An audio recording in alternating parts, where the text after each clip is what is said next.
Hello, everybody. Tonight's attendance was a total sellout. Gate was 2.06 million. Attendance was 15,862. Where she got him here? Okay, fight of the night was Mendez and Volkanovski. And then the performance of the night went to Amanda Nunes and Ryan Hall. They all won $50,000. Congrats. John. Pretty incredible night. Yeah. I wonder if you personally, after everything that went down and all that we had to deal with this past week, do you take personal satisfaction when you end up having a night like this where you kind of stick it to everybody, I guess? Yeah, I love sticking it to everybody. So yes, it was a very satisfying night to me. It's unbelievable how when we go into, a week like this, just the backlash and negativity and bullshit that you have to read and all this stuff that goes on during the week of a fight like this. I saw this, I get it for you guys that it's, there's an ocean of Twitter tweets and Instagrams and all these things, and I guess saying stupid things sometimes makes you stand out. What's his name tonight? What's that idiot's name that I can't stand? Darren Ravel tweets out, the fuck does Darren Ravel know about fighting, number one? Okay, let's start with that. And he says the UFC got destroyed tonight because Chris Cyborg lost and Amanda Nunes won and she's not marketable at all and fucking, It's just like, listen, I'm pretty resilient to this dumb shit, but oh my God. Anyway, yeah, I'm pretty happy. Well, let's talk about Amanda Nunes. What a moment that was. Talk about just kind of what you thought about that fight and what you want to see going forward for her. Now she's got two belts and, it's tough to defend in two weight classes, but there's not a lot at 145. Yeah. So, what do you want to see for her? I said it for a long time now and leading up to this fight. This is the fight that had to happen. This fight had to happen. It was the fight to make. And this is the type of fight that builds legacies and you realize you have to find out who is the best in the world. We were able to do that tonight, and it was an incredible fight. And look at Amanda Nunes. And you think Amanda Nunes isn't going to be a star after this? I fucking guarantee it. I promise you that. Place went crazy for her. And I don't know what's next. Tuesday, we'll be back in the office, and we'll have a meeting, and we'll figure out what's next for her. Ask about John Jones as well. He looked very, very dominant returning tonight. He made it clear right away. He said DC, threw the name out there. Are you interested in that fight? It seems like it would be one of the biggest fights you could possibly make. And I wonder if you're interested in making it. And would you want to do it at 205 or would you want to do it at heavyweight? So I was talking to Cormier during the Jones fight, and he's all fired up. He was obviously very angry this week leading into this fight. And, there was talk from his camp about him retiring without another fight, and maybe he was just going to fight one more fight. It sounds to me like Cormier's ready to fight 2 or 3 more fights before he thinks about hanging it up. And you know me, I'm always the first to say when it's time for somebody to retire, Cormier's the man. It is not time for Cormier to retire. There's big fights out there for him that people care about, and legacy type stuff like we were saying about Amanda and Cyborg. So I'm happy about it. Is he open to fighting Jones? I know he's busy. Listen, these guys, Cormier will fight anybody. You know Cormier. Cormier hates Jones so bad. He was on a rampage this week, and he was being a bit of a drama mama this week, but I don't blame him. They hate each other. When you hate somebody that bad, it brings the worst out in you. It does. Just 2 more quick questions. BJ Penn, did you have a chance to talk to him after the fight tonight, and what was his mindset? What is he thinking? I didn't see BJ. BJ's a legend in this sport. He went down to Brazil, trained hard for this thing, got into great shape. The camp was raving about him. He got caught in a submission tonight. BJ Penn is one of the legends of the sport and helped build this company. I would love to see BJ retire. BJ Penn has nothing left to prove. You know, I say it all the time. Fighting is a young man's game. This is not for older men. BJ is a multiple-time world champion in multiple divisions, and he's got nothing to prove. People love him, and he's a legend, and he's done it all, and there's nothing left to do, in my opinion. And Dana, last one for me. At the last pay-per-view, there was a teaser video that seemed to show like a new championship belt that was dated 12/29. You know, tonight, Yeah. Those belts look the same to me. What Yeah. was that about? What happened? Oh, the shit show that went on this week, you know what I mean? We felt it wasn't the right time to do it. We were going to do it in Vegas and do it in Vegas, but we're going to do it in Brooklyn then. We're going to officially release the new belt. So you have the classic, you know, belts that they that Meyerowitz used to give out and we gave out for the first couple of fights. Then during, we'll call it the Fertitta era, we had those belts, and then now we have a new belt for the new era starting on ESPN and all the other things that we're working on right now. I'm telling you guys, and this is exciting not just for me, my staff, the fighters, and everybody else. The stuff that we are working on right now that's going to happen in the next couple of years with ESPN, things that we're doing in-house, and all these changes that we're making, this is a game changer for the sport. It's going to be big for everybody involved. What is next for Alexander Gustafson, do you think? Where does he go from here? I don't know. You know, this is one of those situations where he needs to go home, take some time off, spend some time with his family, and then figure out what he wants next. Is it possible to get a fourth title shot in the future, or? Well, it depends on what he does from here on out. You know, he's got a couple fights to win before he even starts talking about being back in the picture for a title shot. What do you make of the fight him against Jones? Yeah, listen, they both had a lot of time off, and they were both coming in rusty. And I saw that, you know, when you look at the fight early, Gustafson looked good.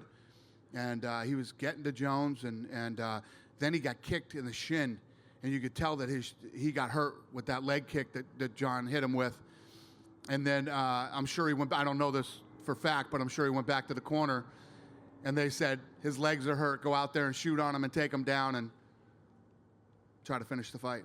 I'm assuming that's what happened. I don't know, but it makes sense. Thank you. Thank you. Dana, I wanted to ask you about Jones and how he approached the fight. It seemed like in the first two rounds, I tweeted, I said he looks maybe more like Mayweather than the old John Jones, you know, staying on the outside and kicking and just scoring points. And then in the third round, it seemed like it became the John Jones that we had known for so many years. Did you see that, and why do you think, was it just the rust that would require him to take a couple rounds before he got into that? Yeah, I don't know. I don't know the answer to that. You guys got to ask him that when he comes out here. But yeah, I agree. I think he had a slow start. And, I don't know if he was just taking his time and pacing himself. He's got to go 5 rounds with Gustafson, who's tough and you know, can definitely go 5 rounds himself. Tried to bust him up the best he could, and then went in for the kill when he hurt his leg and shot on him. And do you feel like there's any chance that he, you know, we're starting to, not that he's declining, but we're seeing, you know, as a slow, you know, he's not the same guy that he was when he was 27 or whatever. Is there any chance that we're seeing that now? That's what this is? That's always possible. I don't think we saw it here tonight in this fight. Because, you know, not a bad game plan in the way that this thing played out for him now that it's over and he won. But we have to see from here on out. You know, the big question about John Jones is this. He made it to this fight. This fight needed to happen. He did not test positive for a PED. You know, we've been through all that shit last week. We know. Now what needs to happen is John Jones needs to pass his drug test that the California State Athletic Commission is taking. And honestly, off the top of my head right here, I don't know if they're testing for recreational drugs or what the deal is. But John Jones needs to stay on the straight and narrow, stay out of trouble, stay in the gym. I would love to keep him busy this year with all the great things that we have going on right now. And we'll find out where John Jones is as far as timing, age, you know, all these other things. One other question about the heavyweights or the light heavyweights. Is Brock completely out of the picture now? Is that no longer an option? No, he's not. He's not out of the picture. There still is a chance that you could sign him? Absolutely. Okay. What has been the holdup? I think he's already under contract with me. Well, I mean, it's seeming like there's been, you know, it's looked. Yeah. So we were talking about it, and then he ended up signing a new deal with WWE. What I think happens is, you know, he's in a very unique position because he can play this thing between UFC and WWE, and they get right down to the wire. And I think Vince throws so much money at him that he says, all right, I'll do it again. Because this is here no matter what. When he's ready, he can come in here and fight, and he's going to make a shitload of money here too. So it makes sense. I'm assuming that's what's going on. Who would you like better for Brock if he fights? One of the Jones or things that DC? you guys know about me is I don't wait for anybody. I'm not fucking waiting around for anybody. So I'm rolling with the business. Guy doesn't want to fight this year? It's all good. It doesn't matter who you are, how big you are, what your deal is. You don't want to fight? Do your thing. When you're ready to fight, you come back and talk to me, and we'll figure something out. Who would be better, him or DC? Or Jones or DC against They're Brock? both good. Those are both good fights. I think Jones, DC, and Stipe are all three good fights for Cormier, if Cormier wants to do 3 more fights.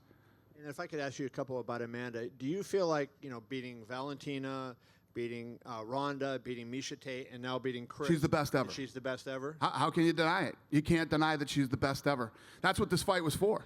You know, this fight was to find out. But if you look at her resume and who she's beat, she's the best ever. You can't. Nobody can dispute that. You can try and you can say some stupid shit, but she's the best ever.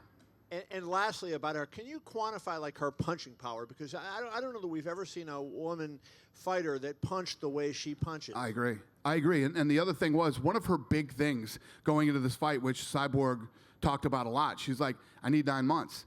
I need to put weight on. She's like, I'm going to go fight this chick. This chick's going to come in at 165 pounds.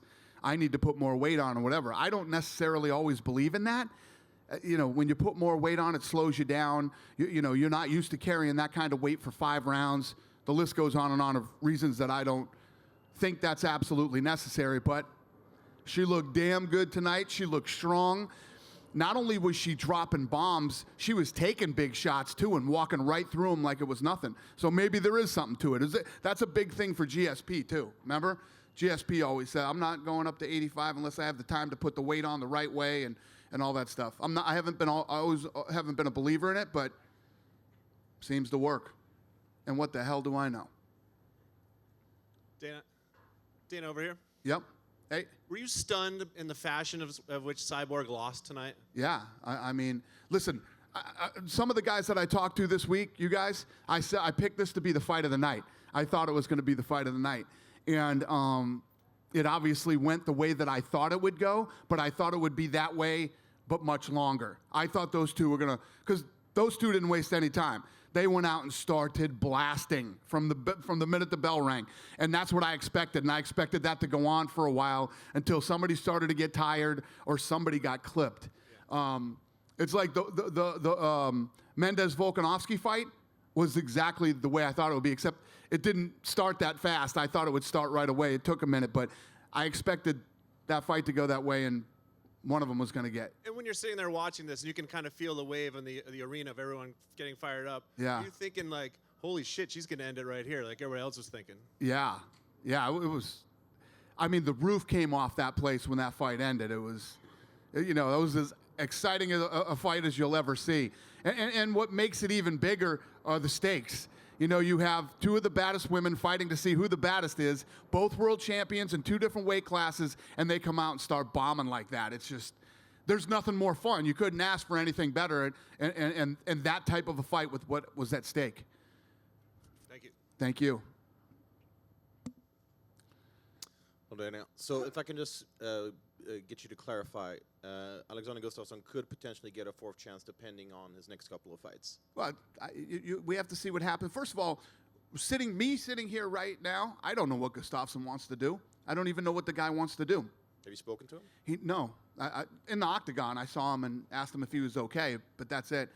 You know, I don't know what he wants to do. I'm sure he wants to go home, be with his family, and relax for a while, and then he can figure out what's next. When we do figure out what's next, you know, he's got to get out there. I don't know how many times he's going to fight this year, who he's going to fight, if he's going to win, how he's going to win, any of those things. There's so many factors that go into where he ends up. And you've mentioned previously that you're hoping to see Conor return sometime this year. Do you have any idea against who? There's been talk about Poirier. Well, unfortunately, we haven't gone before the Nevada State Athletic Commission yet. That still hasn't happened. I don't know what the hell's going to go on until that happens. In an ideal world, who would you want to see him against? In my world, I mean, I think everybody. I'm like Conor to fight next weekend and the weekend after that. But we'll see. I don't know what's going to happen with Nevada. And then, you know, if you look at what we've got right now, you got Conor hopefully coming back in the summer or sometime around there. We got Khabib, who will come back after his suspension. You got Tony in there now. Max Holloway could possibly move up in that weight division. There's so many great things that can happen in that division right now, but none of it can even begin to play out or even begin to think about it until this stuff's done in Nevada. And finally, Alex Volkanovski, he was obviously on top of him, over the moon after his victory. He beat a number 5 guy. Moicano didn't make weight when he was supposed to. How far is Volkanovski from a title shot? Yeah, listen, he beat a real guy tonight. You know, beating Mendez is a big deal. I have a lot of respect for that guy. He's been in some incredible fights. I mean, his fight with Jose Aldo in Brazil was one of the best fights I've ever seen. And, beating him's a big deal. So he's in a very good position right now, and we'll see what happens. Thank you. Dana over here. This was the last show in the Televisa TV contract in Mexico. You guys are starting with Fox Sports again next month. What are your expectations for next year for Mexico? Cain Velasquez just announced he's coming back, and I don't know. It's been talks about a contender series, probably coming back with a pay-per-view because it haven't happened since 2015. Last time Cain Velasquez fought in Mexico. I'm not sure what your question was, but. Yes, I mean, I say it all the time. Mexico is very important to us. I've always been focused on Mexico. Cain Velasquez is coming back in a great fight with Francis Ngannou. And, we got to see how he does, and then we'll go from there. And are you asking when we're coming back to Mexico? Yeah, is it possible to come back with a pay-per-view depending on Cain? Yeah. Or absolutely. Kelvin Gastelum, absolutely. champion? I don't know, some yes. Mexican yes, sir. fighter. Thank you. Thank you. Hi, Dana. Hi. Hi. Here, over here. Hi. Hi. So you said that if Gustafson won, you were maybe going to Sweden. Is that still a possibility in the next future? Yeah, we can still.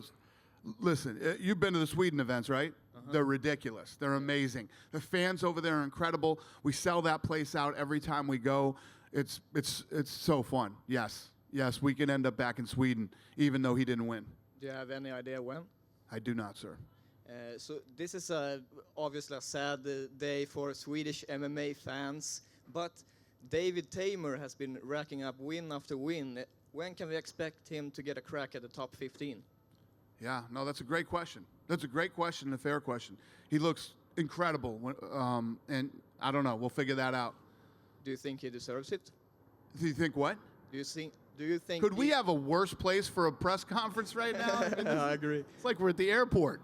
Do you think David Tamer deserves a top 15 next? Sure.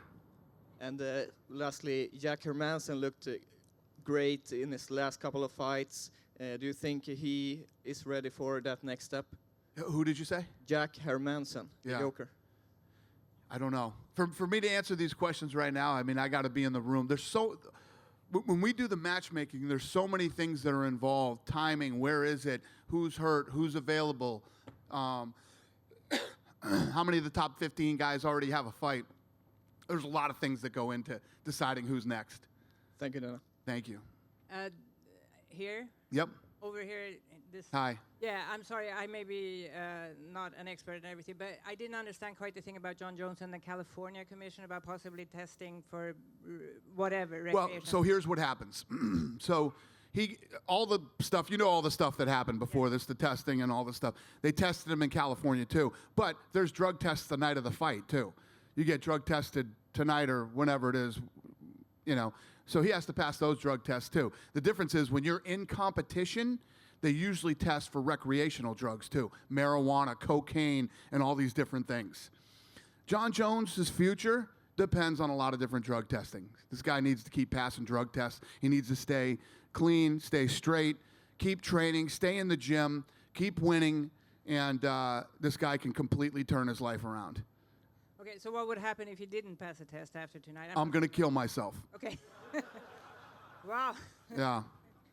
Okay. Yeah. I don't want that to happen, sorry. Huh? I wouldn't want that to happen. Well, thank you, ma'am. Some other people in here would. Okay. Thank you. Hey Dana, over to your right. Of all the things that John Jones is good at, the many things he's good at, is the best thing his ability to block everything else out and get in there and fight. Of all the things that are going on, Yeah. it's Yeah, uncanny. you know what's fascinating about this guy? When you think about him as a fighter, he's one of the strongest people you've ever seen, and physically, mentally, emotionally. All the drama that was going on this week, and not being able to fight in Nevada and all that stuff, he really did keep it together. And I've seen many fighters crack under a lot less pressure. And the thing is with the guy, if he can get his personal life together, who knows what this guy could accomplish? Knows what he could do. Chris Cyborg is going to her final final fight on her contract now. Is a rematch? Does that make sense? She hasn't lost since 2005. Do you go right back to Cyborg Nunez too? I don't think you do. No. No, I mean, it's a pretty convincing win. Sure. So what do you do with Cyborg then at that point? Again, I gotta get back in the lab and figure it out. But we'll come up with something for her. A couple last things. Kat Zingano, that whole situation where she got a toe in the eye. Have you ever seen? Have you ever No, it's seen pretty that in a crazy. fight before? I've heard of it happening, but I never saw it before. Unfortunate, and one of those just wacky. If you think about an MMA fight between two really good MMA fighters, and the kicks and the punches and the elbows and all the things that fly around, really is a very unique and odd injury. But I've heard of it happening. Happened to the coach there. Winklejohn. Winkle, yeah. Should that be treated like an eye poke? Like a maybe like a. I don't know what you call it. It's actually a toe poke, but I don't know. I don't know. It happens so infrequently. It's tough to make a call on that. What's that? Yeah. So apparently, Yeah. you heard him. Last couple of things, Dana. Ryan Hall. What do you make of Ryan Hall? He doesn't fight for 2 years. Comes in, submits BJ Penn with a heel hook. I don't know. It's incredible. Crazy. I mean, the one thing that I liked about this, and and I don't want to piss BJ off because I love BJ, but I would like to see BJ retire. So in setting up this fight, it set up the perfect fight where it's a submission match between two incredible submission guys.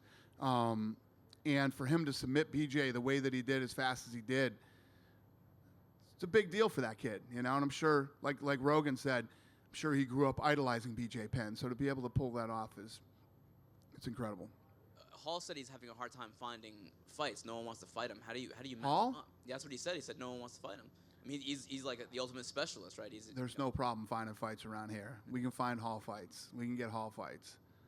And last thing, Nick Diaz, I believe, said recently that he's actually not going to fight George Masvidal on that card in March in Las Vegas. He said he's not doing it. Nick Diaz. Any response? Any clarification on that? I think that's pretty clear. All you got to do is watch his Instagram. I don't think it looks like he's training for a fight. So that fight's not happening. That's Yeah. it. No. Okay. Thanks. Yeah. Yeah, Dana. Yeah. So Cyborg was really the only featherweight fighter, pretty much. She and Megan Anderson were really the original featherweights in that division. Now that Amanda is the featherweight champion, do you have her defend that belt? Do you hire new girls to fight on that division? What's the future for that division? I don't know. I gotta figure that out. I need to talk to Amanda and see what she wants to do, and we'll figure it out. You said that you saw that fight going kind of what it went and Amanda winning. Why were you confident that Amanda had what it took to take out Cyborg? Well, I didn't say that I saw that fight going that way and Amanda wins. What I said was, when I called that the fight of the night. I thought that was going to be fight of the night because that's exactly the way I thought the fight would go. That those guys would be blasting each other from bell to bell until somebody fell down. And obviously Amanda came out and made it quick. But I expected that to be that type of a fight is what I was saying. I'm sorry, I misunderstood. That's okay. Now, I have a question about the UFC event in Fortaleza. Jose Aldo is now on that card against Renato Moicano, but that's billed the co-main event to Rafael Assunção against Marlon Moraes. Why is that? Why isn't Jose Aldo the main event for that event? I agree with you 100%, sir. He wanted to be the co-main event. He didn't want to fight 5 rounds. He wanted 3. So it was Aldo who asked for Correct. the co-main event? Right. All right. I agree with you. That should be the main event, 5 rounds, and should be the fight. But he said, I want a 3-round fight. And you don't say no to Jose Aldo. Are those 2 fights, Rafael versus Marlon and Jose Aldo versus Moicano, number 1 contender fights? I don't know if I'd call it. Obviously, the Sun Xiao fight is, yeah. That's a number 1 contender fight. And lastly, I want to ask about something that you were saying during the summer, that the morning weigh-ins were gone and that you guys were going back to just having the ceremonial weigh-ins be the official weigh-ins. Right. Since then, you haven't mentioned anything, and it stayed all throughout the year. What That's happened? a good question. I don't remember what the hell happened to that. You're right. I forgot about that. I don't remember what happened. Does it mean that the morning weigh-ins I think that a lot of stayed? people were complaining about it, the fighters and stuff, and maybe we just said, okay, then we won't do it. I don't remember exactly, though. We could find out from my people. I don't remember exactly what happened, but I think that was what happened. And do the flyweight division stays after Cejudo versus Dillashaw? We'll see what happens. We'll see what happens. Dana, you just mentioned that the Stockholm cards are typically pretty crazy. Are there any plans to expand to any of the other Nordic countries? For instance, Finland has Makwan Amirkhani, Teemu Packalén. A number of different countries have really active and excitable fights. Yeah, I say this all the time. I mean, we're going to go everywhere. We're going to continue to go everywhere. And some of the things that I said earlier we're working on for 19 and 20, I say this every year, but every year we take the sport to another level. We literally take it to another level every year. And I have to say that this year, the stuff that we're working on is going to be our most progressive year in the history of the company. We got a couple things we need to get through here in the next several months, which I'm very confident will happen. And we're going to blow your minds again. I'm looking forward to it. Are there any specific plans for countries like Finland, though? No, not right now. Off the top of my head. Thank you. There's a guy named Pete Dropic who handles all of our venues and scheduling, and we all get in a room, we sit down, we start looking at different places, what's available, when, what fighters are available for those shows, and we make decisions to move into a new city or a new country or, whatever it might be. So a lot of that stuff isn't in place yet. We're still working on it, especially now with ESPN. Schedule is actually tougher to make with ESPN because these guys are wall to wall with sports. Dana, it sounds like you do have a lot of exciting stuff coming up next year. When you look back on 2018, though, I mean, there were some highs and some obviously some difficult times in general. I mean, how do you characterize 2018? That was a great year. I feel it was a great year for us, a great year for the sport. Our last year with Fox, in a 7-year deal, these guys were amazing to us. It was a really great relationship. It was fun, and then as far as lows, this is a crazy ass business we're in. I mean, we just moved this event in 3 days. There's always something going on here. This business is worse than a hair salon, man. It's so much drama and crazy bullshit in this business, but it's part of what makes it so fun too. And then obviously there's a big card coming up in Australia with Volkanovski's win. I mean, Robert Whittaker is obviously a big star doing amazing things. Yeah. What can you sort of point at that you guys did so right in that market? Listen, Australia is full of fight fans, man. That whole area over there is insane, and that's another one I can't remember because it feels like it was 3 years ago to me. But we put that thing on sale and it sold out in like a day or hours or something. I can't remember how fast, but it sold out so fast.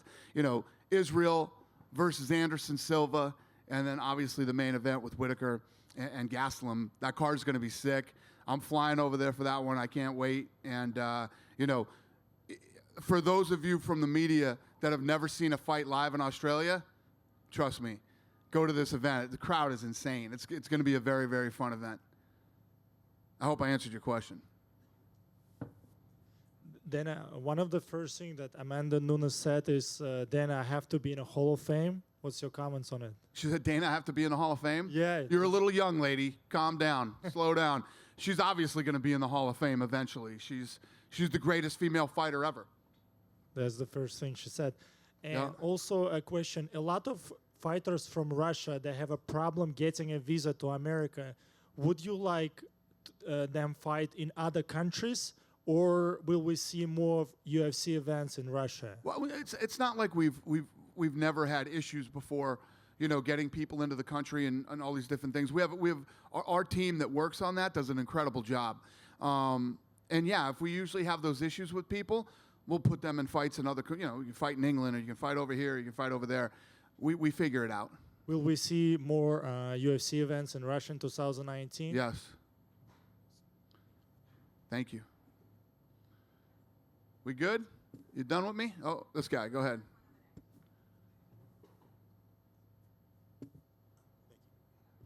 Hi, Dana. Just wanted to ask you if there was any sort of contingency plan in place in case Nevada is ready to suspend John Jones when they reconvene. I don't think that happens. I don't think that happens. I mean, listen, if that was the case with Nevada, if Nevada was seriously concerned about it, the reality is Nevada couldn't do a hearing. They could have done it on Friday. And I talked about with some guys the other day. I'm a degenerate gambler, but I ain't that much of a gambler, okay? I wasn't willing to risk that. If I have an ace and the dealer has an ace, I'm taking even money all day. So we moved the thing to California. They could have stopped us from moving to California. They could have told California they weren't comfortable with it. I don't see John Jones having a problem getting a license in Nevada. He didn't do anything wrong. Gut feeling or lines of communication open with Nevada right now about what you can expect when they reconvene? I don't know what to expect, but I would be blown away if they didn't give him a license to fight in Nevada. It makes no sense. Makes no sense at all. We good? Yeah, go ahead, buddy. Yeah, it's coming. Hey, Dana, so, you know, you and Oscar have been sparring again and back and forth. What's really at the source of your conflicts here? What started, first of all, this all started with him telling people not to watch Mayweather versus McGregor. Who does that, you know?